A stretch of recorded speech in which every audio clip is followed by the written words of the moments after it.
This week's parsha starts off, one of the mitzvot in this week's parsha is that if somebody has been a slave, right? A Jew is a slave, and after the Shemitah year comes along, he's supposed to go free. But he says, you know what? I don't want to go free. I like being a slave. I got a nice wife. I got this. I got that. I got a good master. So what do? Is we let him stay a slave, but we bore a hole in his ear. And the reason I heard many years ago that we do this is that, we're reminding him, at Mount Sinai, at Har Sinai, you were told that you're free. Maybe you weren't listening.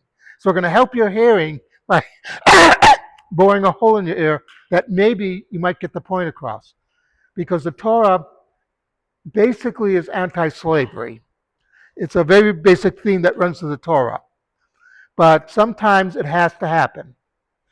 And that when it happens, we want the person who's a slave to know this is not the natural order. The natural order is that we should be free.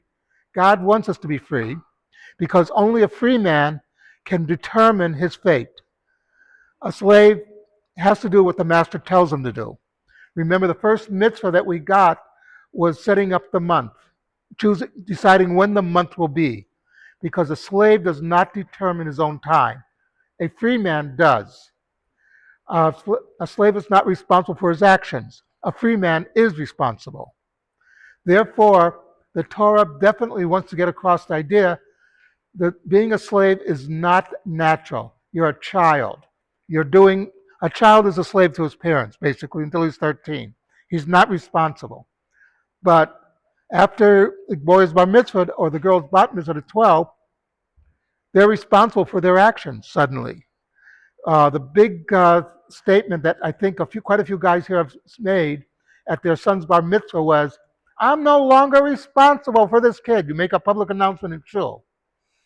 And that's the one halachic part of the bar mitzvah or bat mitzvah. The rest is window dressing. But the Torah is getting across the point that, yes, you're a slave. That's not the natural order. You're not bound by a certain mitzvot, but you're also not responsible. God wants you to be responsible for your actions, be they what they may. So that's, I guess, is the big lesson as why we punish somebody who does not want to go free. Something to think about, Kaddish Rabbanim.